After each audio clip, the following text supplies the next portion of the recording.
The judge considers the 20-year-old a highly dangerous threat to anyone around him. Welcome to Watch Mojo, and today we're examining 10 times horrible students face justice. This is someone you need to put away. He's going to do this again. For this list, we'll be looking at infamous moments of students who committed evil acts against fellow pupils or faculty staff and received major legal repercussions. What was your school or college's biggest story while you attended there? Let us know below. Colton Betoniak and Laura Hall. Why did this happen, and how could it happen? In August 2005, Jennifer Cave was excited. After attending 2 Texan colleges before dropping out, she just started a job at a legal firm and was going to celebrate one night. But after she failed to show up for work the next day, her remains were found in the apartment belonging to her friend, Colton Betoniak. Prosecutors argued he was a drug dealer and a gun-toting tough guy who killed Cave after a night of heavy partying. But his parents and lawyers have long maintained his innocence. However, the University of Texas at Austin student had fled to Mexico along with his ex-girlfriend Laura Hall.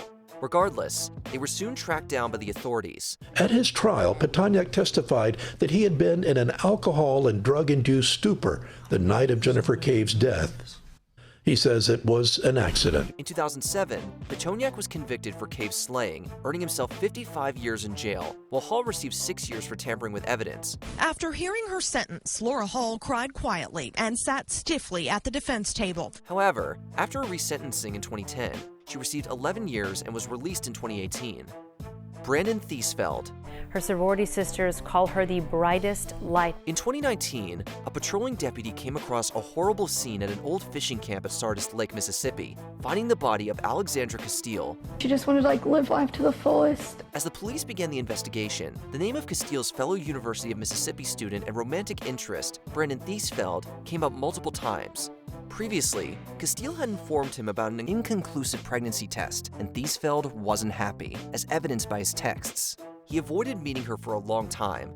Then one night, Thiesfeld took Castile to the camp and shot her multiple times. He was arrested 2 days after the body of Allie Castile was found near a lake. It's about 30 miles away from the university they both attended. Later, it was discovered that Castile wasn't pregnant. In 2021, Thiesfeld pleaded guilty and received a life sentence without the possibility of parole. It's extremely sad that this has occurred. Our prayers and thoughts are with the Castile family and with the Thiesfeld family. George Hughley. On the surface, Yardley Love and George Hughley appeared to be a good match. The couple attended the University of Virginia and played for the Cavaliers lacrosse teams. But under that veneer, trouble was brewing.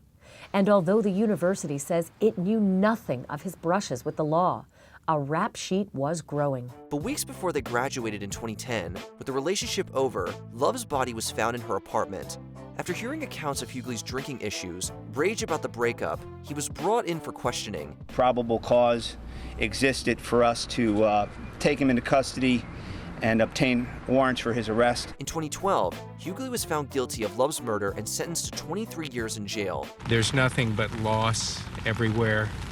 Our hearts go out to the Love family. They've suffered enormously. In 2022, Hughley faced a wrongful death lawsuit from Love's family. The jury ruled against Hughley, and he had to pay $15 million in damages.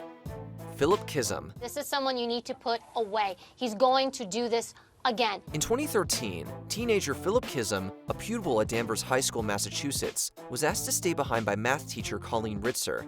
But when she left the classroom to use the restroom, Chisholm followed. There, he fatally attacked and assaulted her.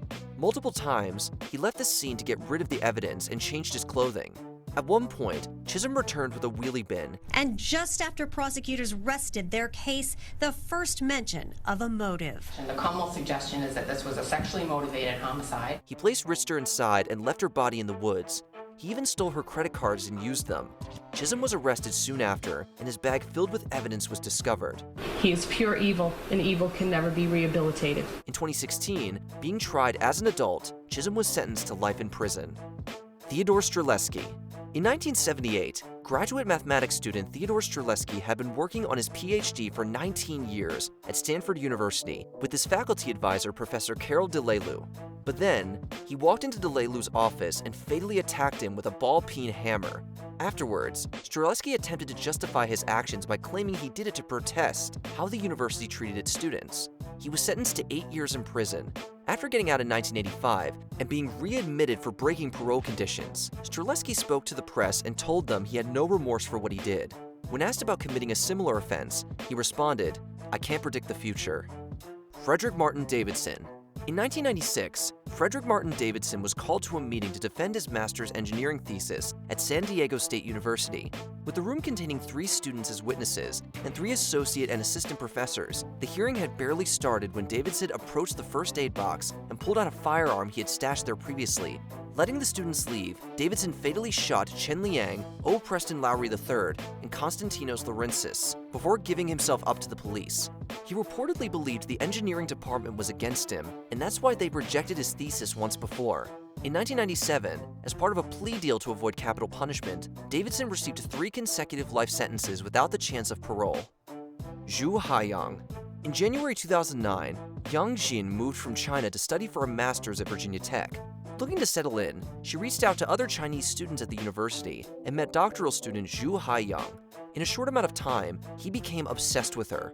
One day, after Zhu admitted his feelings, Yang turned him down as she was dating someone and planned to marry him. With the rejection, Zhu wrote an obsessive letter in his dorm.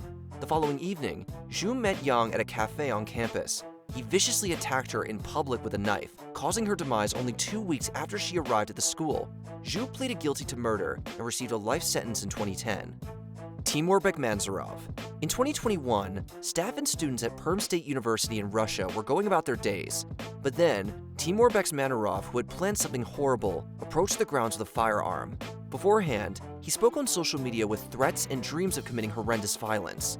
During his rampage, Bekmansurov fatally shot 6 and injured 47 as people did their best to escape and protect themselves. Local media identified the gunman as an 18-year-old who'd earlier posted an unverified photo of himself on social media, posing with a rifle, helmet, and ammunition. After a shootout with the police, Bekmansurov was injured, so much that he had lost half his leg, but he survived. In 2022, Bekmansurov pled guilty to the attack, but asked not to get life imprisonment. The court ignored his request. Joseph Henry. In 1986, Jean clearly slept in her dormitory at Lehigh University in Pennsylvania. However, she was woken as fellow student Joseph Henry was in the process of stealing from her and her roommate. Henry proceeded to attack, assault, and fatally strangle Cleary. Jean was asleep in her bed when he came in to her room. In 1987, Henry was sentenced to capital punishment for his brutal crime. In 2002, after the execution sentence was thrown out, Henry agreed to forego appeals in exchange for a life sentence. After this grim crime, Cleary's family was angry that the university had hidden the rising crime wave around them.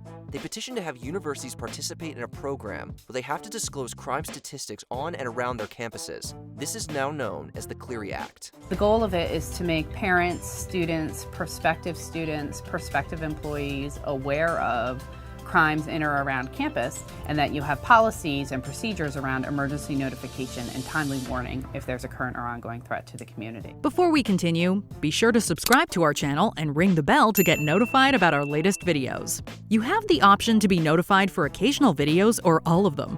If you're on your phone, make sure you go into your settings and switch on notifications. Joseph M. Mesa Jr.